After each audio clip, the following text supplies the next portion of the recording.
Supervisor के लिए क्लासें बिल्कुल पर्याप्त क्लासें, आप लीजिए तो सही क्लासों को। 2 क्लासें मेरी लगातार यूट्यूब पर चल रही है, पहली आशु जी के ट्रिक पर, उसके बाद तैयारी कर लो जो है उसके यूट्यूब पर होती है। ठीक है, बढ़े आगे। अब सुनिए, पेपर कितने ही बड़े लेवल का आ जाए, मैंने आपको चतुर्थ श्रेणी में आपको 6 मैराथन लगाई थी, उससे बाहर एक प्रश्न नहीं गया। इस बार भी कितने लेवल का आ जाए अपनी, आप सोचो कैसे जाएगा। मैं आपको मैटर बताता हूं क्या है इसमें। जैसे संज्ञा का शाब्दिक अर्थ क्या होता है? नाम। प्राणी, वस्तु, स्थान, जाति या भावों का बोध करवाने वाले शब्द क्या कहलाता है? संज्ञा।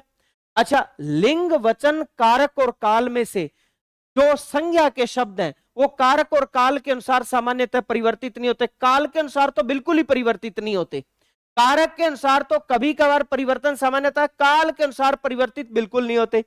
अच्छा, संज्ञा शब्दों के साथ जब कारक जुड़ता है तो हमेशा अलग होकर प्रयुक्त होता है।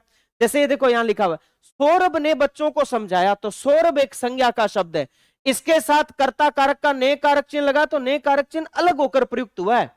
ऐसे नहीं है कि सौरभ के साथ ने कारक चिन्ह जो है वो जुड़कर आ जाएगा, सौरभ ने ऐसे लिखे, बिल्कुल नहीं, सौरभ के साथ ने कारक चिन्ह अलग।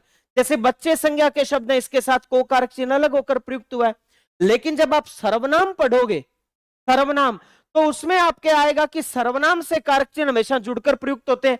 जैसे आप सर्वनाम है तो मैं आपके साथ ने कारक चिन्ह लगाऊं, आपने गांव कब जाना है, या आपने यह पुस्तक कहां से खरीदी, तो आपके साथ ने कारक चिन्ह जुड़कर आए, सर्वनाम के साथ कारक जुड़कर आते हैं। जैसे कर्ता कारक का कारक चिन्ह होता है ना, कर्ता ने कर्म को, तो कर्ता कारक का कारक चिन्ह जो ने है सर्वनाम के साथ तो जुड़कर आता है, संज्ञा के साथ अलग होकर प्रयुक्त होता है। ठीक है, इसके बाद सुनिए आप आगे।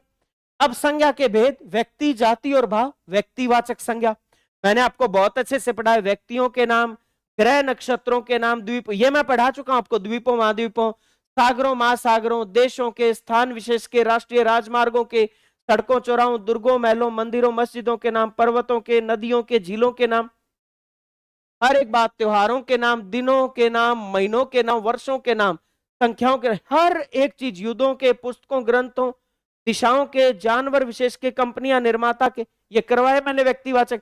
फिर जातिवाचक भी मैंने आपको करवा दिया, मानव जातियां, जानवर जातियां, रिश्तों में संबंधों के नाम, पद, व्यवसाय, शारीरिक अंग, प्राकृतिक क्रियाएं व आपदाएं, जिसमें सबसे इंपॉर्टेंट शब्द बताया था वर्षा, वस्तुएं, स्थान, पेड़ पौधे, स्थानीय जातियां। अच्छा, जातिवाचक संज्ञा के 2 उपभेद होते हैं जातिवाचक संज्ञा के, द्रव्यवाचक संज्ञा और समूहवाचक संज्ञा। द्रव्यवाचक संज्ञा को पदार्थवाचक संज्ञा भी कहा जाता है। सुनना, 2 शब्द होते हैं, एक होता है द्रव और एक होता है द्रव्य, एक होता है द्रव और एक होता है द्रव्य। द्रव का अर्थ क्या होता है? तरल पदार्थ, जैसे लिक्विड, जैसे दूध एक द्रव पदार्थ है, तरल पदार्थ है। और द्रव्य, द्रव्य का अर्थ ही होता है पदार्थ, इसमें तीनों ही आ जाते हैं, ठोस, द्रव और गैस। द्रव्य का अर्थ ही होता है पदार्थ, द्रव्य का अर्थ ही क्या होता है? पदार्थ। तो इसमें तीनों ही पदार्थ आ जाते हैं, ठोस, द्रव और गैस, तो इसीलिए द्रव्यवाचक संज्ञा को पदार्थवाचक संज्ञा कहा जाता है। इसमें क्या आते हैं? द्रव्य अर्थात पदार्थों के नाम आते हैं। कौन कौन से? जैसे लोहा, ये ठोस पदार्थ हो गया, जैसे उदाहरण के रूप में हवा या वायु, ये गैसीय पदार्थ हो गया, जैसे दूध, घी, तेल, ये तरल पदार्थ हो गया। तो पदार्थों के नाम किस में आते हैं? पदार्थों के नाम आते हैं द्रव्यवाचक संज्ञा में। आशु सर की आर्ट एंड कल्चर की जो है वो भी ध्यान रखना, जल्दी बुक आ रही है, थ्योरी वाली क्लास रोजाना आती है, अगर आप पिछली क्लासों से जुड़े हुए हैं तो आपको पता चलेगा। सब इंस्पेक्टर का नया बैच आज ही से शुरू हुआ है, आज ही से तैयारी कर लो, एप्लीकेशन पर सब इंस्पेक्टर का नया बैच शुरू है। और सब इंस्पेक्टर के साथ जो है वो आपको जो है वो हिंदी व्याकरण और प्रैक्टिस मॉडल पेपर की जो है उसकी पुस्तकें भी निःशुल्क है। ठीक है, अब बढ़े आगे। अब अगली बात क्या आती है? द्रव्यवाचक संज्ञा एक वचन में प्रयुक्त होती है, यहां तक की बात बताई हुई है, भी एक वचन में प्रयुक्त होती है। कितना डीप क्वेश्चन पूछ ले चाहे आप। अब सुनो, जैसे उदाहरण के रूप में लोहा है, क्या हवा है या वायु है या दूध है, इनका क्या बहुवचन करोगे? लोहा का क्या बहुवचन करोगे बताओ? लोहा का बहुवचन कैसे कर दो?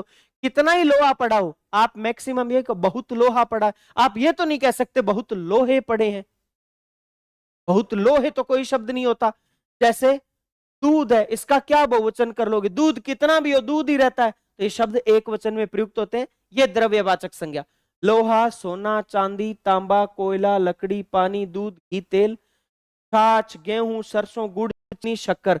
ये ध्यान रखना, ऐसे खाद्य पदार्थ जिनका व्यवसाय भी होता है और जो खाने के भी काम आते हैं, ऐसे पदार्थ भी द्रव्यवाचक संज्ञा में आते हैं।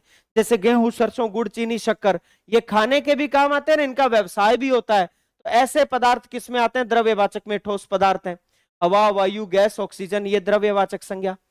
और सुनना मजे की बात, इन शब्दों के विकल्प में अगर द्रव्यवाचक संज्ञा नहीं दिया हुआ तो ये सभी शब्द जाति